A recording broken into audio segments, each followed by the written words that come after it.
श्री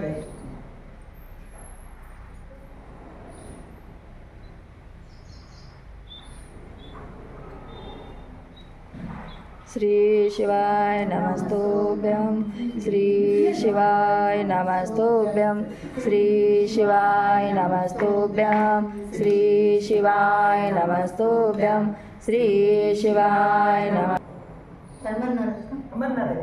हां. नमस्कार, मराठी माऊली चॅनलमध्ये तुम्हा सर्वांचं स्वागत आहे. आज आहे हरतालिका. हरतालिका निमित्त सर्व कुमारिकांना तसेच सौभाग्यवतींना पण खूप खूप शुभेच्छा. त्यांना उदंड सौभाग्य लाभो हीच ईश्वरचरणी प्रार्थना.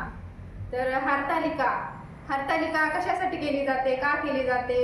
हरतालिका म्हणजे नेमकं काय? म्हणजे हरिता म्हणजे काय तर अरण्य, आणि लिका म्हणजे सखी. जेव्हा पार्वतीने महादेवाची तपश्चर्या केली होती तेव्हा अरण्यामध्ये जाऊन झाडांची पानं फुले वाहून महादेवाला प्रसन्न केले होते, आणि त्यातूनच तिला सौभाग्य प्राप्त झाले होते. म्हणून तेव्हापासून हरतालिका हे व्रत मानले जाते. आणि त्या दिवशी पार्थिव शिवलिंग प्रस्थापित करून त्याची विधिवत पूजा केली जाते. पानांचं त्यावरती अर्पण केलं जाते, फुलांचं अर्पण केलं जाते आणि महादेवाला नमन केलं जाते.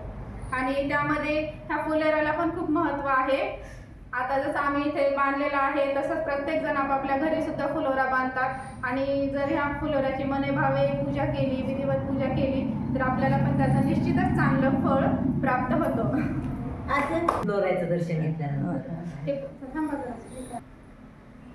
तर हे फुलोरा जे बांधलाय ते 5 माळा 7 माळा या प्रकारे असतो. जास्तीत जास्त 5 माळांच्या पुढे हा फुलोरा बांधलेला शुभ मानला जातो. आणि जर तुम्ही या फुलोऱ्याची मनोभावे पूजा केली किंवा महादेवाला जर प्रार्थना केली तर तुमच्या आयुष्यातलं जे काही दुःख, संकट किंवा जे काही आजार आहे तो बरं होण्यास मदत होते. आणि महादेव तुमच्या सर्व इच्छा, आकांक्षा, जे काही तुम्हाला फळ पाहिजे त्या सर्व फळ प्राप्त करण्यासाठी तुम्हाला आशीर्वाद देतात आणि तुमच्या सर्व स्वप्न पूर्ण करतात.